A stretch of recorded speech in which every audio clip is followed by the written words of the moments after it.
video is intended for audiences who are 13 and over. If you are not 13 and over, please fuck off and tell your parents to moderate what you watch online. Oh, is her name Runa?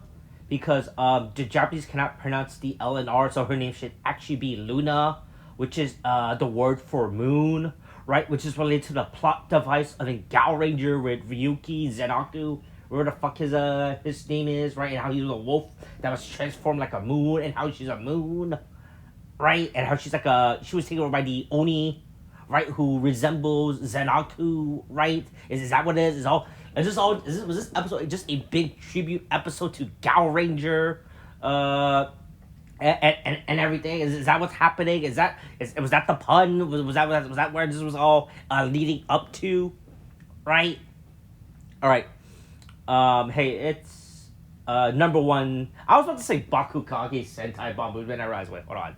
No, it's not. We're done with that show. I'm done with that show. I did not want to go back to Banbuja. That's a thing I never want to go back to. All right, no, it is number one Sentai Gozyuger, episode 12, The Demon Roars. It is a two-parter, right? We're following up where we last left off with hey, look, number one tag. It turns out you can have an Oni take a number one take over the body of a number one, and you could like Russian nest all this thing. So I wonder how I wonder how far we could actually get unironically with these guys, right? Like how far like how many number ones can take over a number one would be, right, to the point, right? Is there a number one nesting doll monster from the number one world, right? I'm very curious to see if they would go, if how long they can go with this gimmick, right? But yeah, it's the only number one, right? This thing took over a dead woman's body. I guess they could do that. Feels very broad, right? I feel like I don't know about that, like take over a dead, right? Like I guess if you take over, but then they take over their dead body, so it's like they pretty much establish that the number one monsters in the shows are pretty much parasites, right? Like they act as parasites. That's how they and that's how they work, right?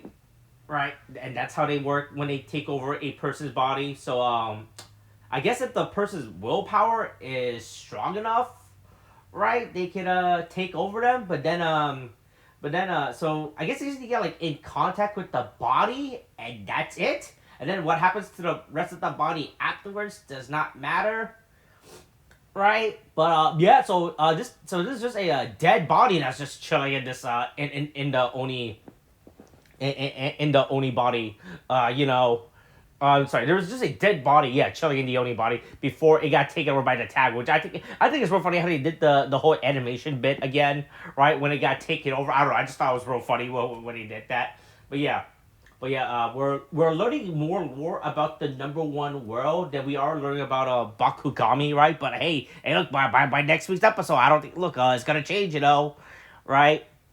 But anyway, but we're not here with Bakugami yet. That's not yet. It's still a Ryuko's week, I guess. Really, I guess you could say he's the main character of this episode. I mean, technically, the real main episode characters is Commodore Zerados, right? Right. It is definitely an episode all dedicated to Gaia, Todoroki, Totoro, whatever the fuck his last name is, right? It's Kamen Rider Zerados. Oh man, look. Hey, look, bad boy, man. I wish he could forget that, right? Man, I wish that's something he could forget, But yeah, Ryuko was like, oh man, that really fucking sucks, Right. And then we found out the real backstory of how she died was that they were walking along the edge, right? I don't know why. Look, as a person who doesn't take hikes, right, and a person who doesn't, if I were to take a hike, I would not hike up a mountain, right? And then if I were to actually hypothetically take a hike and hypothetically go up a mountain, I would not hypothetically walk near the edge of a cliff. That's just a bad idea, right? Look, I'm just saying, man, these people did not carefully thought this out when they were going for that hike, because I don't know why they thought sitting next to it, walking on a hike next to a cliff in the mountainside was a good idea, right? That was just a really bad idea. But Q-on's back. he remembers he was in this show. He was like, "Oh, hey, I'm gonna fight my brother." Who the fuck the rest of you guys? You guys are not really relevant to my fight against my brother. So I love how there's like this episode, right? Everyone is too busy fighting Huon, right? While Gaia is fighting the Oni number one, right? Because like I say, he's the main character of the show. He's the main character of Steps, all right? I love how this anniversary, instead of getting having the main cast be the focus point, it's just like these random side characters, right? Instead, right? I'm not sure if this is a good direction because, like I said, we are 12 episodes in now, and Bakugami, one of the core main cast member, still has not gotten his own character focused episode, and we are, and this episode technically, even though it's still connected to Ryuko, it's still it's really more of a Gaia Gal Red character, which I think is I don't think it's good proper storytelling. What you want, I feel like you gotta work the cast more into the plot. I mean, which technically does happen when Ryuko sings the stupid little flute spirit song, nature song, right? I don't know if this is an original song. I don't remember if this is from Gal Ranger or not, if this song was a thing, or if they're just reusing the tone. It feels very familiar, right? But I'm not actually sure if this is the reuse, like, melody, right? Or song from Gal Ranger or Wild Force or whatever. But there is a really sick-ass fight scene when Hoeru fights Q-On, right? Like, that fight scene was extremely well done. I thought there was some really cool, the tracking shot within this fight was very good. And the camera work was actually really good. And I really liked the swift camera work that they were doing with this fight, even though it was very brief, but that was really good. And then yeah, so the music of the flute or whatever frees the beast, or captures the beast. I guess this is enough to awaken the Gao King's spirit from hell, right? I think that's why this body was chilling, or just right, because I think number one world is built upon the graveyard of all these Sentai mechas, right? I think that was the bit, right? But hey, look, it's Gao King. Afterwards you can't buy the original Gao King. That thing is sold out. You cannot buy that anymore. But you know what? You can buy your stupid DX Robot Universe line of Gao King. It's just as good. Right? So there you go. You could buy the DX Robot, the Robot Universe Gao King, and then and then it's also pretty much confirmed or showcases episode that you can in fact combine all the stupid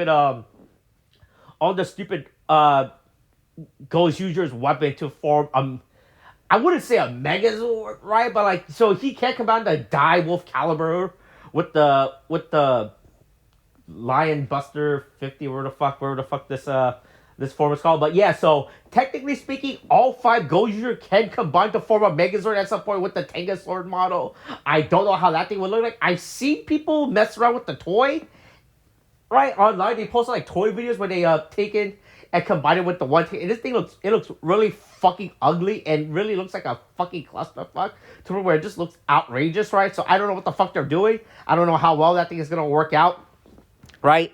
If we ever combine all 5 Gozyuger weapon into the Tenga Sword, right, into form Tenga Sword Robot or whatever the fuck that Megazord form, but whatever. But anyway, yeah, Gao Red tells his dead fiance, hey, they make up and be like, shit, hey, I'll die, but when you die, we'll be together. Yeah, like, if you think about it like that, right? So then through the power of song, right, pretty much through the power of song, they defeat the Oni wolf, and I guess her spirit is able to rest in peace now, right? Afterwards, right?